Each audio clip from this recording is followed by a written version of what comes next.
Au point de départ, j'ai fait une première retraite en foyer de charité à la fin des années 80 parce que j'avais lu un livre sur les communautés nouvelles en France.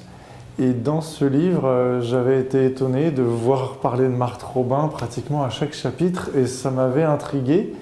Depuis la première retraite en foyer de charité, j'en ai fait peut-être une quinzaine sur environ 25 ans.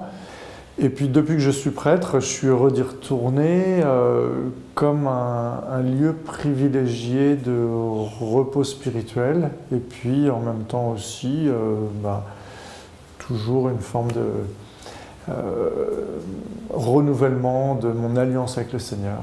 Voilà.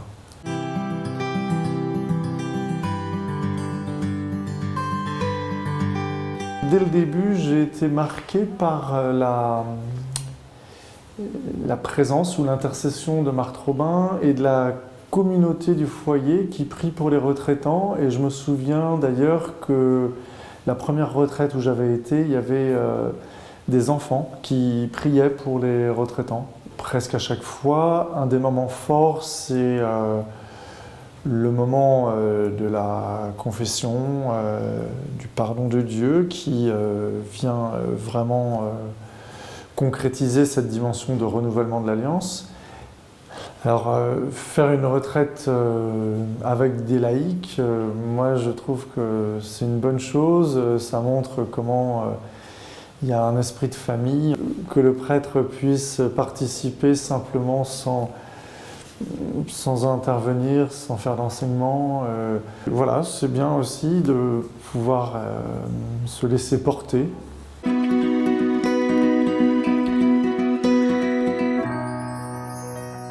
J'ai un souvenir précis à la fin d'une des premières retraites que j'ai faites. C'était comme si, en retrouvant la parole, j'avais le sentiment de vivre un peu quelque chose du mystère de la Pentecôte.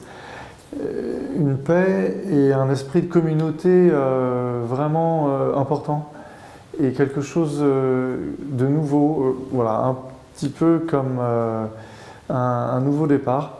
Surtout depuis que je suis prêtre, j'ai vraiment conscience que c'est le moment central de l'année et que c'est pour moi vraiment le moment charnière où l'année se termine et je passe à une nouvelle année et que c'est de plus en plus indispensable pour moi.